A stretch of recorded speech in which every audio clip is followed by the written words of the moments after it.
Hello everybody, my name is Will and welcome back to Flyout once again. Sorry if you wanted another Sprocket video. I should, but I couldn't help myself. I was having too much fun playing around in this game, and you may as well record it, and then you end up building a whole thing, and the video just made itself at that point, and I mean, how can I say no after the reception to the last video? It's been very positive. Thank you very much. A lot of people asking where you can get this game. You can't, basically. Sad news. It is not available for the public. It is in a closed alpha state. It is only open to a very select few people, so I am very lucky to be in a position where I have a YouTube channel with however many subscribers I have when this goes up. It's currently about 14,000, but, the last video is doing well, so God knows if that's changed by the time that this comes out. I mean, I got a key because of that, which, I'm going to be fully honest with you. I feel very privileged to have received such a, I don't know, calling it a gift is maybe a little bit of a strong term, because it, they expect videos from me, and I in return I get to play a cool game. So it's kind of a two-way street, really, if you think about it that way. But yeah, I mean, it's awesome, and there are a couple of people who have got keys and are making videos on this now. So if you are particularly wanting to see more Flyout content, I am not the only person with access to this, so you can get some points of view from other people who might notice things that I don't, or in the case of one very specific channel, Messier82C, has been playing this for months and will know way more than me. So if you want to actually learn how this game properly works and like how somebody who's good at it does things, then you can go over there and you can watch someone with experience. Or you can stay here with me and vibe as we desperately try and work out how the hell aerodynamic engineering works. Turns out it's not all that easy, but it's not quite rocket science. Unless you're building an ME-163 Comet, in which case it is literally rocket science. But, sorry, that was a really fucking cheesy joke. Oh, God, a little bit spicy there. Anyway, yeah, I've barely talked about what we're building today, actually. We're building like an early jet. So if you think about like Sabre era, very specific influences for this thing came, ironically, it doesn't look a lot like it, but like the MB405, the Aragon, or whatever it's called, the French early jet that looked a little bit like a stubby MiG-15, as well as what is more obvious to see, the Supermarine Swift. That was quite a big influence, as well as the wings ended up kind of being inspired by an F9F, which you probably can't see yet, but you will see when the final design comes out. But yeah, there's quite a lot of tweaks that happened to this thing once I'd built the general shape. So at the moment, you're seeing a couple of those tweaks, but quite a few of them ended up happening just off camera last night after I stopped recording. So there are a couple of differences between this and the version that I fly out in just a second, but for the most part, they follow the same kind of design principles. But yeah, it's pretty much done now. So I'm going to actually show you installing all of the technical parts of this live action. So let's see how that goes. Okay, so here we have the shell of our jet. So we have a little tiny jet exhaust here. So obviously, since we're going for like early jet engines, think of like the Supermarine Swift or things like the Gloucester Meteor, probably a little bit later than the Gloucester Meteor looking at the shell, but that kind of era of aircraft tended to have this small exit with very small diameter fans. So that's what we're going to have in this thing. I'm hoping for a top speed somewhere in the realm of 900 to like 950 kilometers an hour. So I think that should be possible. I worry we could well go over that. Obviously, it won't be afterburning, and this wing sweep is not particularly aggressive, so that will be creating quite a lot of drag, but we might be fairly agile as a result, actually. So I'm just going to run you through some of the things that we're putting into this to make it work. So first things first, what I've already done is in here there is actually a cone intake. Now, in order to get air for the jet engine, obviously, my understanding is that we do need an intake, and while I do have these side kind of air intake things, they don't do anything on their own. They're just models. Here's my kind of fuel tank. But there, they lead into the cone. And the path is actually blocked off, but that's just for visual reasons, so you don't see through to the engine at the back, because that's not quite how it worked. So we're popping in an engine. We want to go with a turbine, and one thing we can do is first turn off symmetry, but hold X and Y, and the engine will be centered in the aircraft, and we'll just pop it in here slightly. So we want to recess it into the tail just a little bit, and then we'll increase our diameter to kind of fill the space that we have available to us. So that is probably a pretty reasonable engine there. I'm going to inset it a bit more so we don't have that kind of spike peeking out the back. I don't really want that. And I don't really know what to do with all of these settings. I mean, I'm going to turn a couple of things down, I think, in order to kind of make it a little bit worse, but I don't know exactly what these settings do. So maybe when I learn a bit more, I can tell you a bit more, or people who are a little bit more qualified can do so. I do want to actually go into the fuselage editor here and extend this inside so we can kind of make the engine not have these gaps around it. So if I just drag this in here and then it's kind of hard to see what's going on because it's obviously very shadowy in there, but I think that maybe just the bottom's a little bit too close, but that looks a little bit better. Now you don't just see the bare inside of the aircraft. Obviously, it would be kind of nice to paint those metal rather than having paint on them, because that paint wouldn't last very long in the exhaust of a jet engine.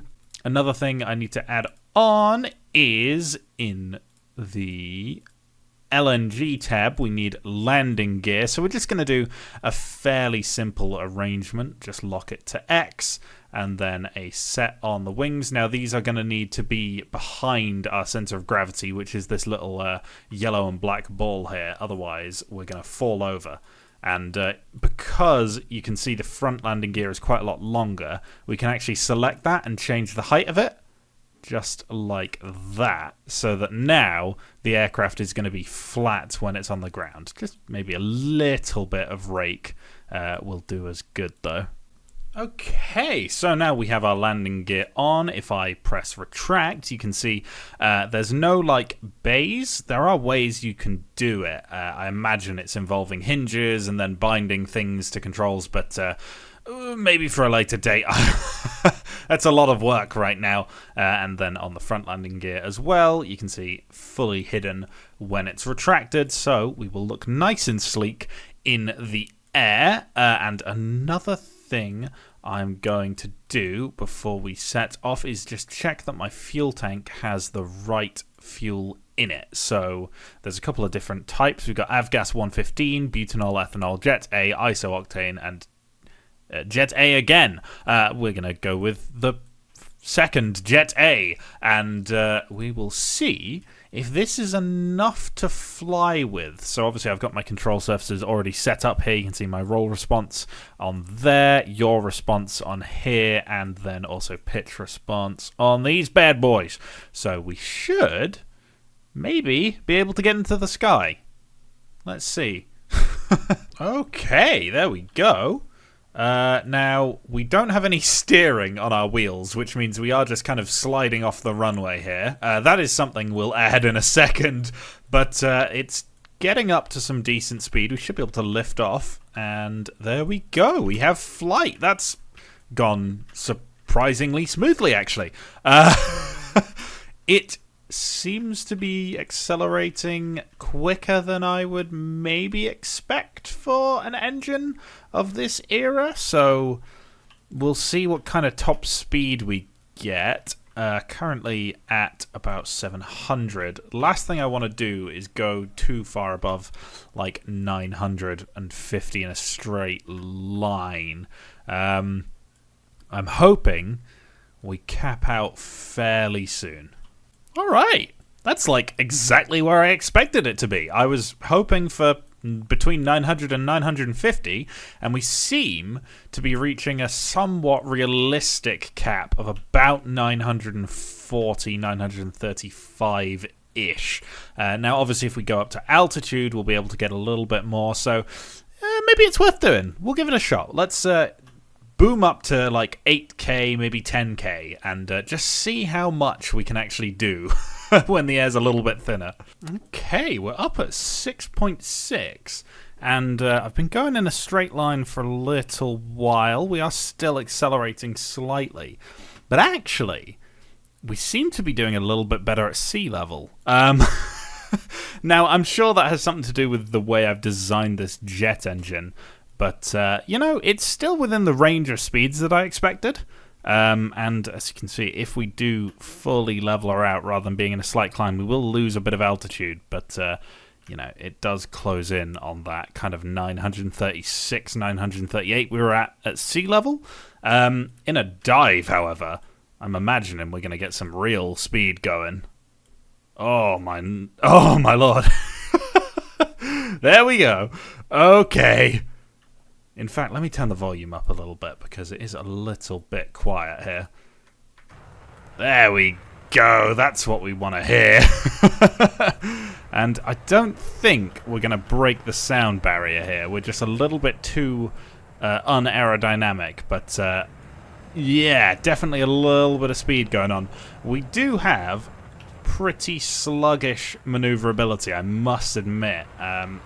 Perhaps worth adding a little bit more to the elevator. You can see we just kind of, I don't know, I'd like to maybe pull more like 9, 8 Gs rather than 6. It just feels a little bit low, so I think I'm going to increase the amount that the tail is elevator, and then I think we'll give her a livery. Okie dokie, we're going to just drag this like that, and now you can see about half of our elevator is just dedicated to the actual control surface rather than the stabilizer. So now we should have a little bit more luck, and actually we're going to do that to give the rudder a bit more room. That should give us a little bit more power in the turns. And then, if this is comfortable, we'll give her a nice livery. And I'm thinking kind of grey and green, kind of British-looking thing. And hopefully now we'll stay on the runway a bit better because I've added steering angle to that front wheel. Maybe a little bit too much, actually. It's a little bit wild on the old takeoff run. Oh my goodness me. Let's just go into the air. We're a little bit better there. Okay. Yeah, okay. We're only at low speed. I expect the agility will improve as we get up to more like 600, 650 kilometers an hour kind of territory. So we'll try it maybe at 700. Okay, give her a turn.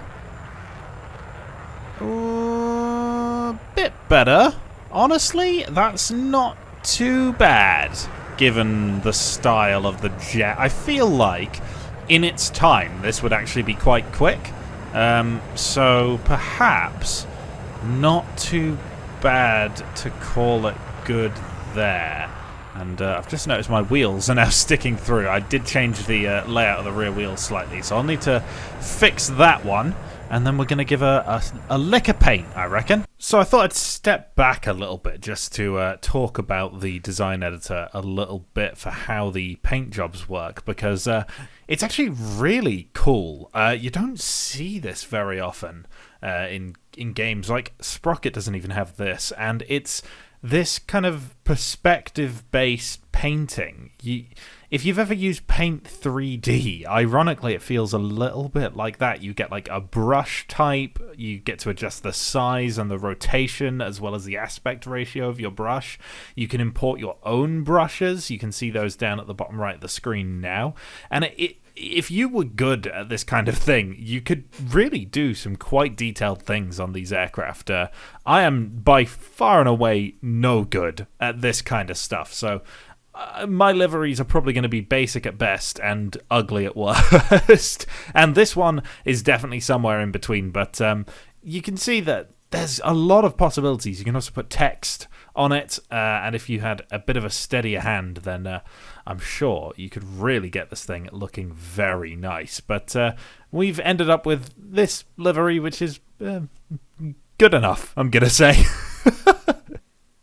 And finally, we're going to do some armament, so we can go into weapons here, and we're just going to put on guns for now. It feels like we could well have missiles on this thing, but only early missiles, so we're just going to leave it with cannons.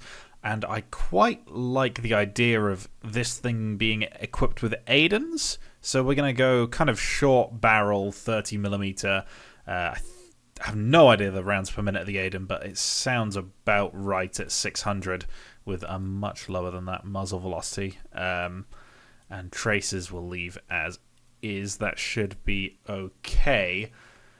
Now, I haven't cut any holes in the body in order to stick the guns through, but that might be something to invest in here. So if we go into here and we assign material as whole for these sections that cover the guns, I think I have a little way of doing this, and I'm just going to try it out, see if it works. Okay, so that didn't go the smoothest, to be honest. I originally was going to cut out where the guns were and then put another fuselage in, but it just wasn't working. So instead, I have just kind of created two loops very close to each other, and then you can see that this one has a little divot in it for the gun to go into, which I think overall is better than clipping them through the aircraft, but on close inspection can be a little bit of a problem. But we do also need to pop a little bit of ammunition in there. So if we go back to weapon, we have these drum magazines here. What we're going to do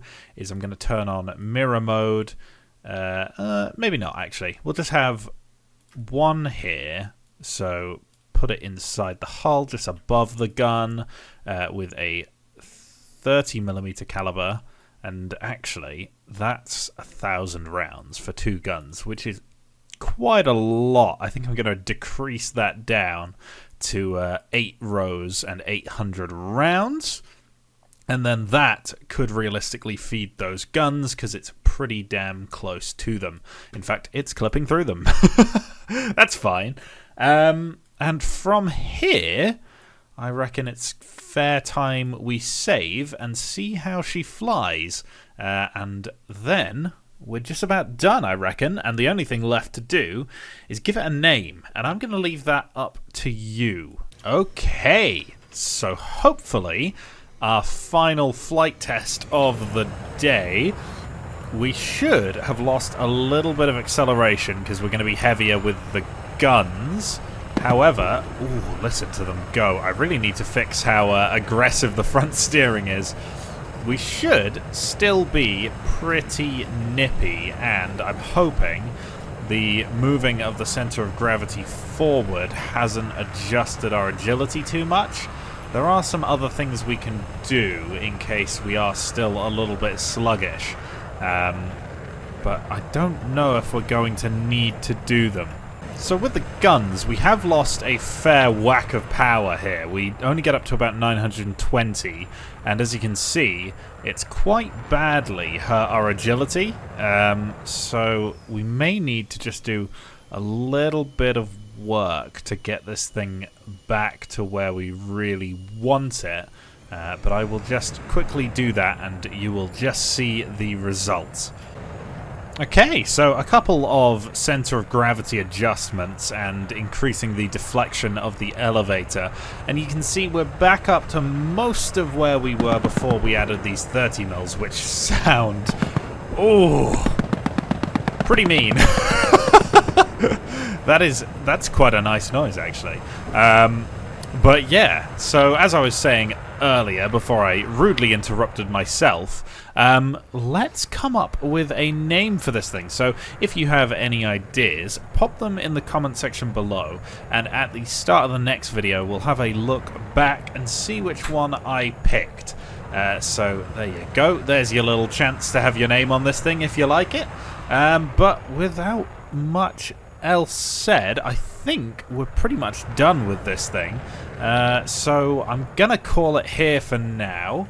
If you'd like to see me do anything else with these aircraft in the actual videos, do let me know if you have any ideas of stuff to do, because at the moment the actual flying around is a little bit bare bones. But anyway, I really hope you enjoyed, and if you want to see more stuff like this, please leave a like, comment and or subscribe, and I will see you in the future.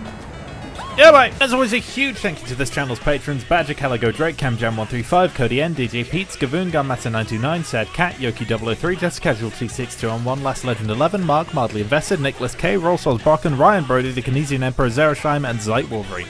Thank you very much.